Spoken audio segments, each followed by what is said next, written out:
today, the 7 steps towards enlightenment, called the Bhumikas in ancient Vedic texts. So the first thing that must be very clear is that this is really quite a joke. 7 steps towards enlightenment is really quite a joke. I mean, most of my classes, or I would say all of my classes, are really not to be taken very seriously. But this one especially should not be taken too seriously. This is a big joke. I mean, if you know a little bit about what is enlightenment, then you understand this immediately. Because 7 steps, I mean, we all take millions of steps to reach there. And definitely we are taking, all our own steps.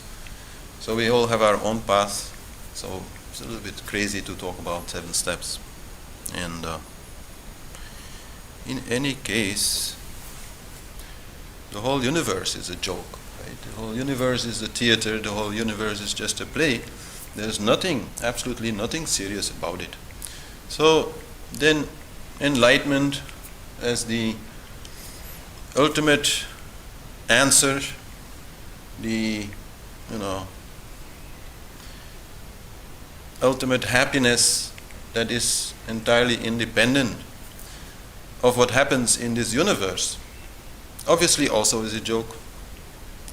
So it's like you are asking a question and you are getting an answer, and when you get this answer you realize there is no question. So it's just for fun. It's part of the fun. The game of life has many levels, and one level or one part of it is to search for this undying happiness, this always present happiness which each of us has inside. So it's really like a little bit a joke, and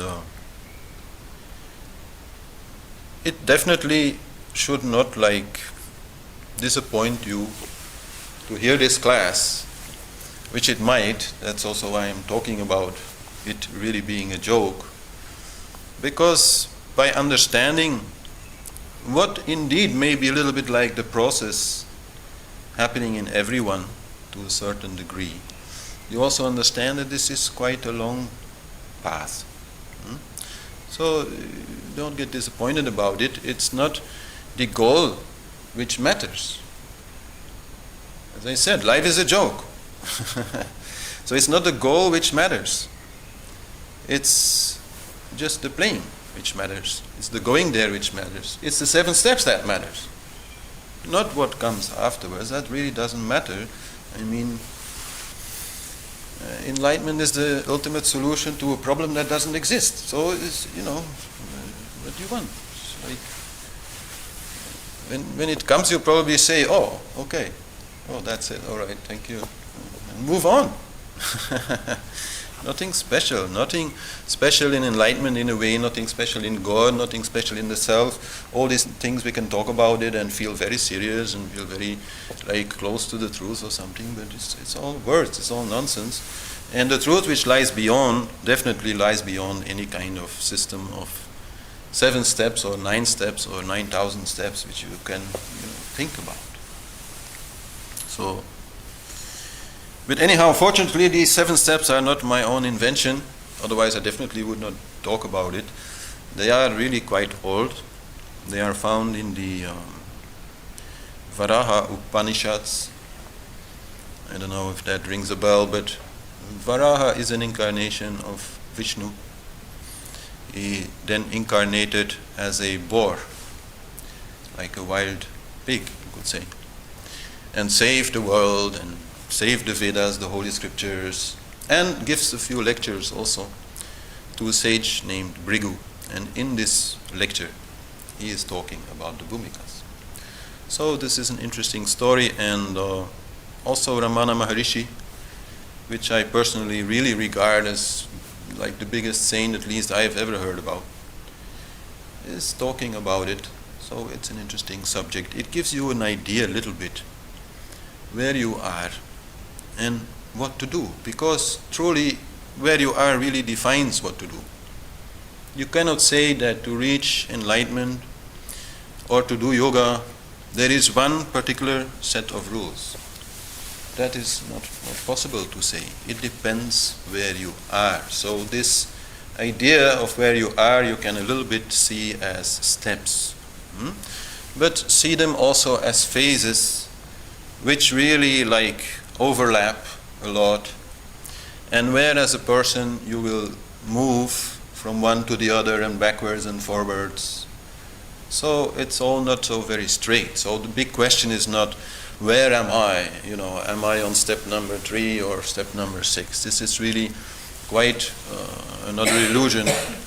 I think it's safe to say that this stairway to heaven, you could see it as a stairway to heaven.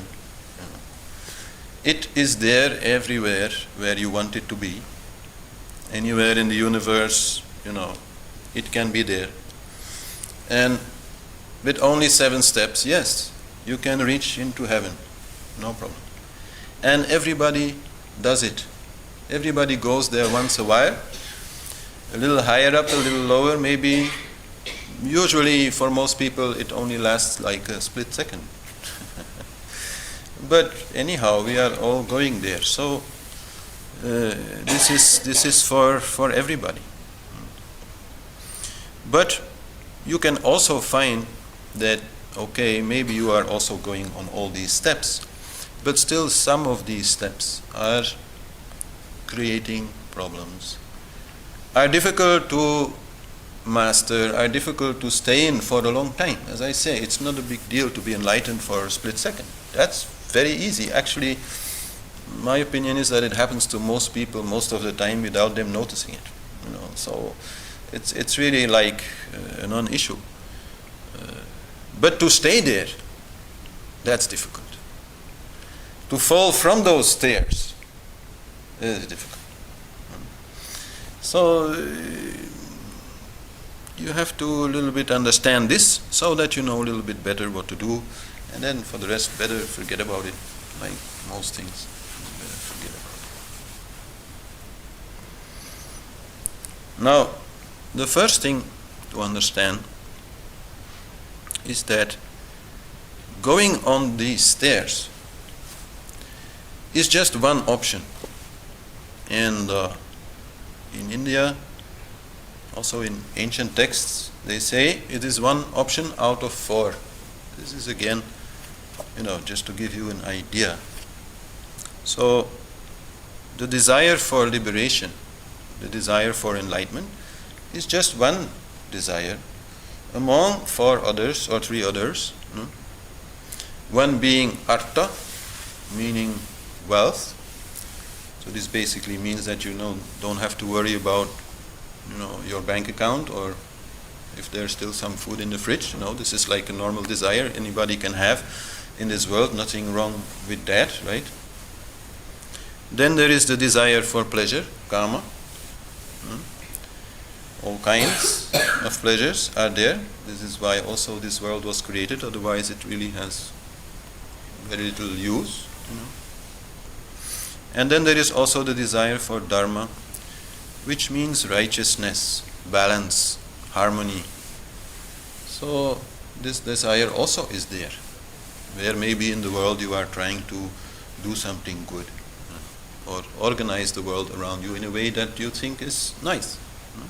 So these are the 4 purush arthas, as they are called, the wealths of the self. The desires, you could also say, of the self, but that's a little more difficult because the self is supposed to be without desire. So, but anyhow, so taking this stair up the yoga ladder, it's just one option. And whenever you feel like doing something else, don't mind. It's okay. You have other desires. Sure, this is true for everybody.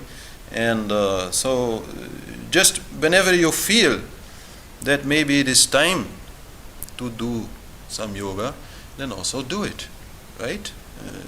It's also a desire which is good to have and which can make your life more agreeable.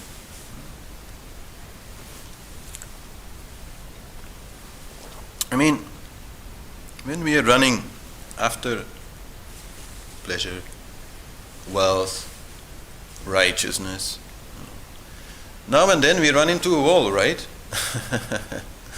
And so when that happens, then you are starting to think, okay, what's the use of all this running? And maybe I can try to find whatever it is I'm looking for by not going anywhere. I can maybe find it in myself rather than in some place outside of me. So this is the path of yoga. This is very simple. And it doesn't mean you have to exclude everything else. It just means, okay, if this is in you, if this desire is there, you follow it.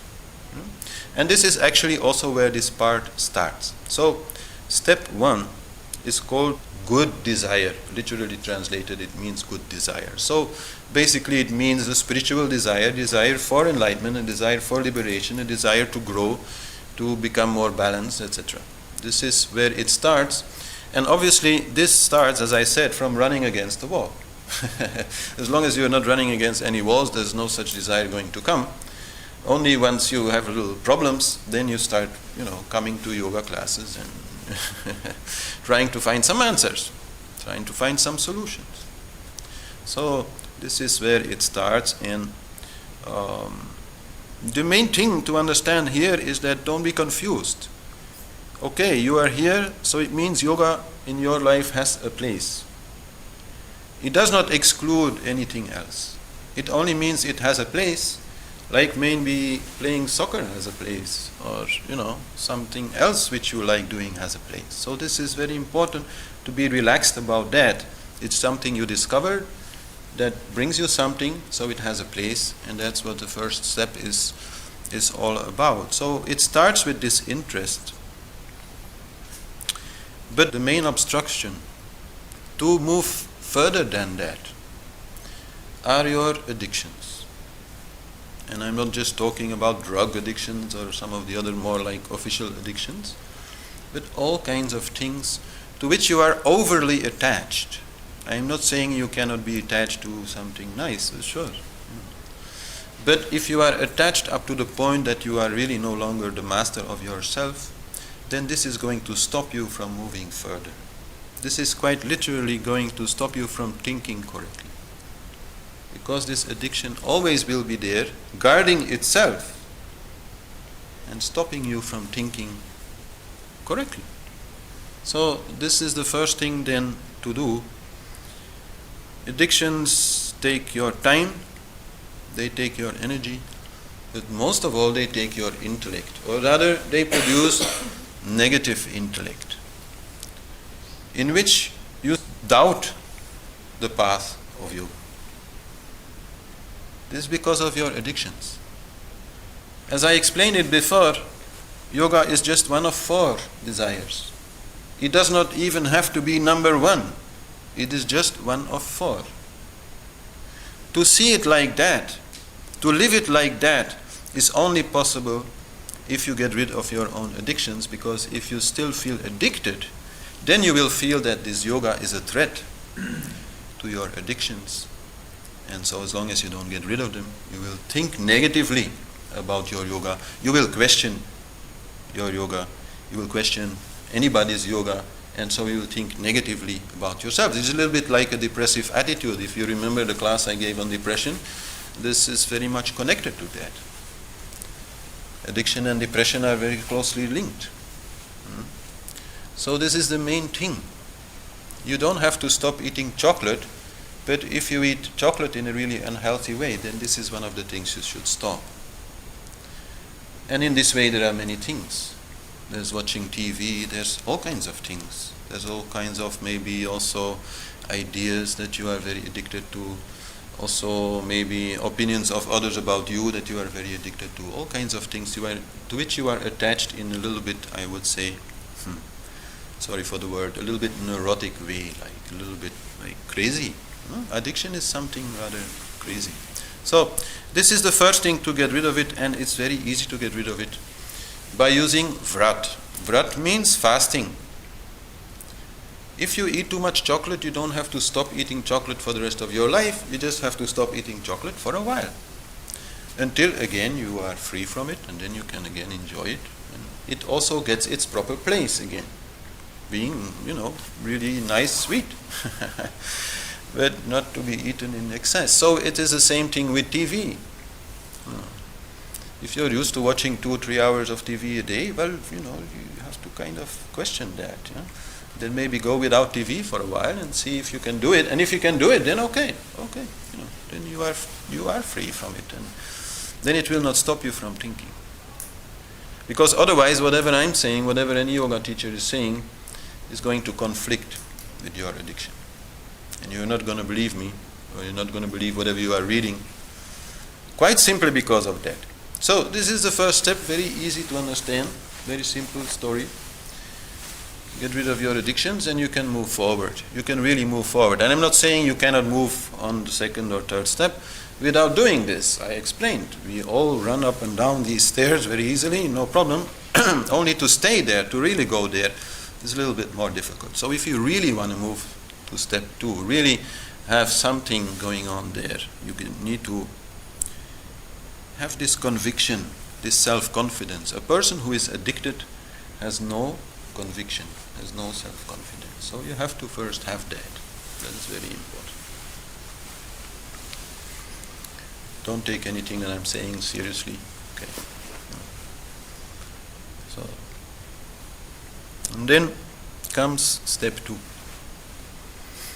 Step 2 is called vichara. Literally means to focus, but usually it is translated as self-study, self-inquiry. You have had this idea that maybe all this running is not such a good idea, or at least that you should stop trying, to run all the time and try sitting still for a while and try to find something in yourself for a while. And you have asked this question, but you still don't really have the answer, how to do it, and what it really means to do it, and what really can be found when you do it. So this is the second step. This is when you start reading lots of books, when you start going to classes like this one, where you start thinking about these things, looking into yourself, and trying to find out what's this story. It really does change your perception of the world a lot, to understand that maybe running after things is not the only thing that can be done. So then you have to a little bit start studying, and the annoying thing there, let's say, is that for a while you will need words.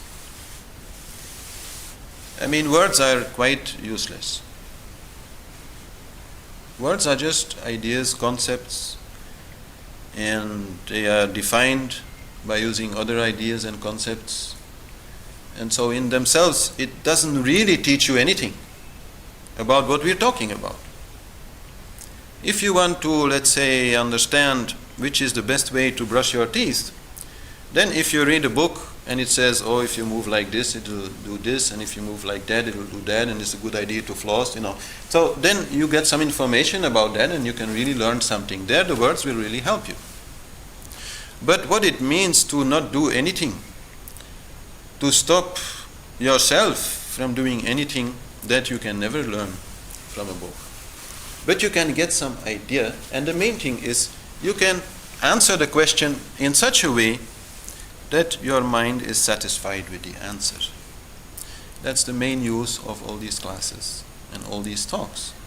That you have been able to ask lots of questions. And by asking questions, you get lots of answers. And to some degree, this satisfies your curiosity. And in that way, you can let go all this questioning, which is the thing that you have to do. Because, if we're talking about stopping doing something, then we're definitely also talking about stop thought. So it means to stop questioning. But in most people, you can say, before they can really do that, they first need to be able to ask a lot of questions, or to hear somebody talk about questions and answers and stories and concepts. And so you have some idea what you are doing. Also when we talk, for example, about meditation, there's a lot to learn about the whole process of meditation. In effect, it's actually useless, but it gives you some pathway. It gives you some idea that you know what you are doing, and this way you are doing it.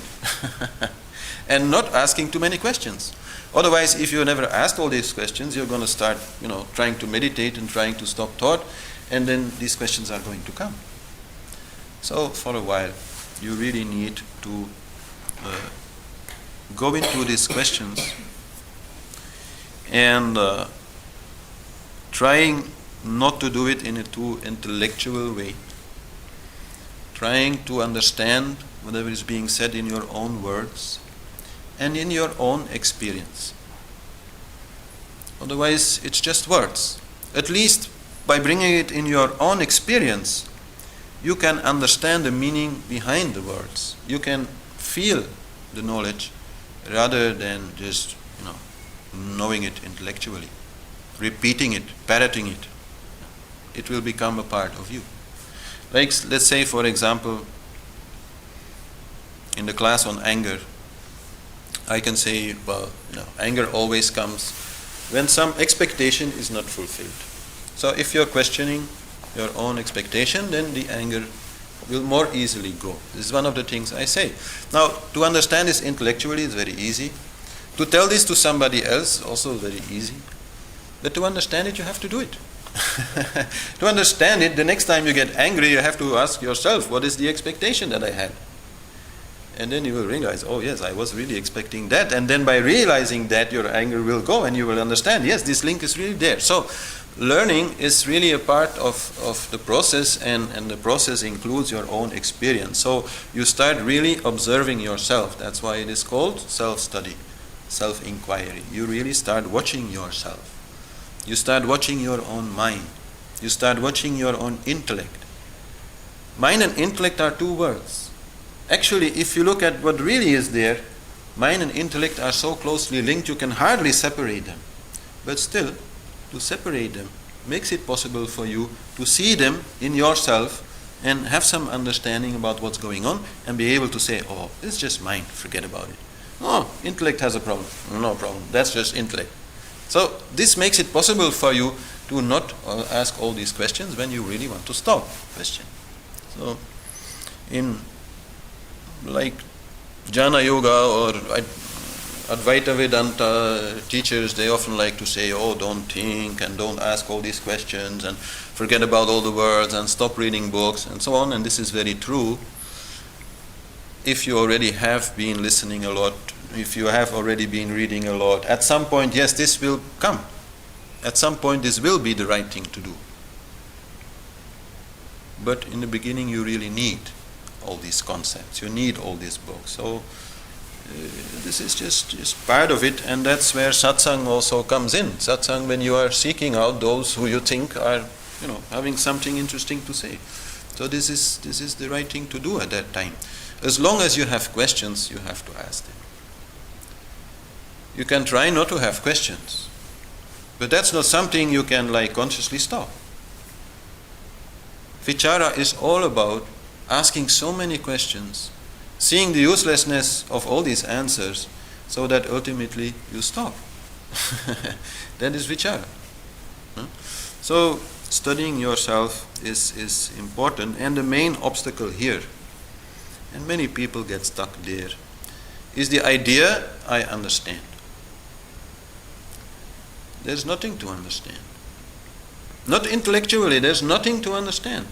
Truth cannot be found in words. Happiness cannot be found in words. Silence cannot be found in words. They're just noise. They're just sidetracking.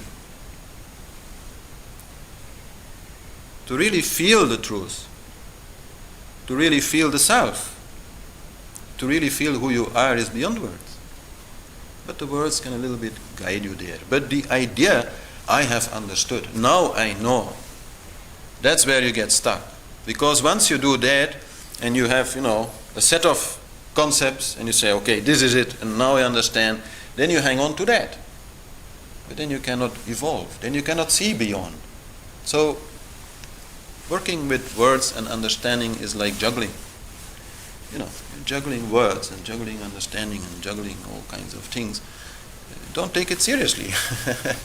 It's just a game to satisfy your mind, your intellect, make you a little bit more confident, and that's really all.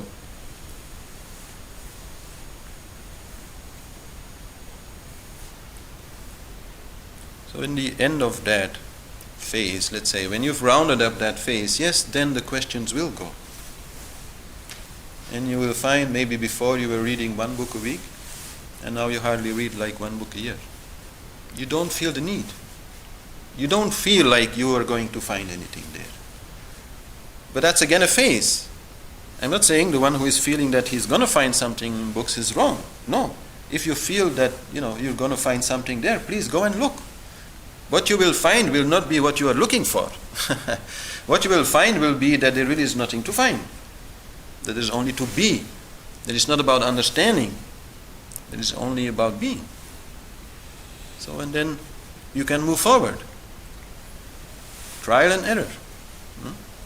As long as you think there's still something to be solved by understanding it, you cannot solve anything. But as long as you think like that, then please try. Give it your best shot, It won't work, I can tell you, but what will work is that you will stop asking the question. So, and then when the questions are gone, when the books are dropped, then it's time to walk the talk, as they say. Because by that time you really have already a little idea about what's to be done. And then you have to do it. As long as you are still questioning, you can also already do it, you can do meditation, you could do all sorts of nice things.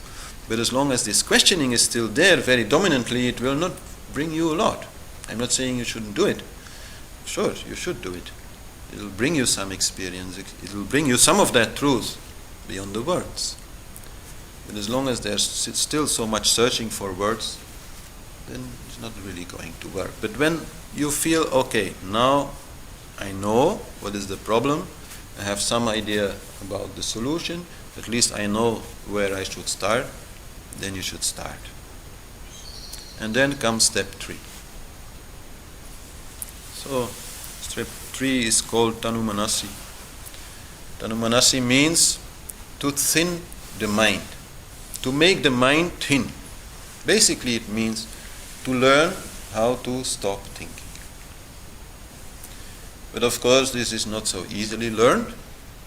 So here actually we find all stages of Ashtanga Yoga. Actually here we find all that you can do in yoga. All the techniques that are there in yoga are here in stage 3. So you learn to control your body, you learn to control your breathing, you learn to focus your mind, and then you learn to go inside and keep mind quiet. And then you can find the self. And usually, well, let's say there's 2 kind of ways to enter this part. Extreme suffering can be one reason. If you're really feeling so unhappy, you need some solution, and then you can see some people really taking up mantra meditation or some other kind of technique and really going for it completely. It may work. But in most people, it's just like they are playing around with it, doing a little thing here or there. And then there is this beginner's luck, as they call it. This little taste of bliss, this little taste of samadhi, deep meditation, this little taste of enlightenment. And then when this little taste is there, then we want more, and then we become more serious. And then we really start doing some meditation practice. And I'm not saying like once a week. I'm saying like having a practice in a daily way, so that we can learn to master ourselves. which is a requirement in that stage. It is a requirement to really meet the self, meet the truth. We've moved beyond understanding, or beyond the trying to understand, to the feeling of the truth. And the feeling of the truth is only the self. It's the only answer to all your questions. But to find it, to let it come out, you got to stop this one. Fantastic tool, but at that moment it's like in the way. So enlightenment is not about going anywhere. In that way these steps are useless. It's not about a place where you can go and then find it. How can you find yourself? By going anywhere. But you do need to step aside. This is the only step that you have to take. You need to step aside. You need to step out of the way so that the real you can come forward. The you who you think you are has to a little bit like say, okay, I'll step out of the way just for a while, just during the meditation, and then the real self can come forward. And once that is happening, then the desire for more, for longer will be there, and you will more and more grow in that. And that will take a while. But slowly, slowly you will be mastering what you could say the art of Samadhi. Samadhi being the state of meditation in which your ego has temporarily left the scene, and where you can really experience what we all are, and understand the eternal nature of everything, and understand that there is really no problem, and understand all these beautiful things that you've been reading about in step 2. Then all that will become very clear, and you will not need any book to understand it. It will come directly from your own experience. So this is, I would say, a little bit like a juicy step. Juicy in the sense of, you got to work. Step 2 is just like a little bit fooling around, But step 3, you really have to work. There's no way around that, I'm sorry. I would like to say that, there's also another way, but there is no way around it. For some people it can go faster, for some people it will go slower. That's about all there is to say about it, but everybody has to pass there. Some practice is needed. And the reason why it's different for some people has to do with what is still in their subconscious mind. In the subconscious mind there may be disturbances, maybe from childhood or past lives or wherever, which make it really hard to let go, which make it really hard to go into deep meditation. And so for them it is more difficult. For others, just doing it for a while, it takes a while anyhow, will bring it about. And as I say, the more you get it, the more you want it, the more you invest in it, and then at some point it becomes very easy. I'm not saying that it's already like this, we're only in step 3, right? But it's easy. If you follow a certain technique that you have mastered, it's easy to again go to the self and recharge yourself there. So this is a little bit the path of Shiva, the path of Vairag, which means detachment. And this is also the main obstruction, to resist the need for detachment in this stage. And I understand. It seems like contrary to our feeling that the world is fantastic and that God is great and we're all enlightened anyhow, and so why should we go through all this trouble? And there really is no problem and the whole class is a joke. So, if then I say the whole class is a joke, but please, meditate for a month, it feels strange, right? But so it is not strange, it is just a temporary need. I can't say how much time will be needed, but some need is there to set aside everything else. Vairag really means setting aside everything else for a while. This is not a philosophy. This is not an idea that the whole world is wrong and going after fun is wrong or anything like that. It's nothing to do with philosophy, it's nothing to do with that. It's just a technique. For a while, you have to forget everything else so that you can find that which really matters most.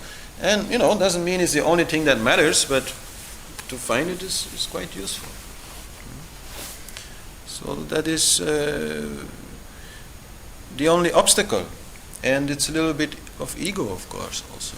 Like the feeling, I don't need to do that, I can do it. Just by having a good time. And then, okay. We all make that mistake. So then again we run around, and then again we run against the wall, and then again we say, okay, maybe I should again try. So this is a little bit a process. It will take a while, but you can't escape it. You need some cleaning up of your subconscious mind in samadhi, and you need some real experience of the truth before you can actually start living it. So wherever on these 7 steps you feel a little bit lost, you feel a little bit confused, step 3 is the place to go back to. A little discipline, a little technique, a little bit of shutting out everything and trying as much as you can to go inside. This is your anchor. And as I say, it's an investment. After a while it becomes so much more easy. It's like asking very little of you to keep it alive. But that may be needed, that you also keep it a little bit alive. But still, in the next step, called Sattvapati, things change a little bit. Sattvapati means that you are the ruler of lightness, Sattva.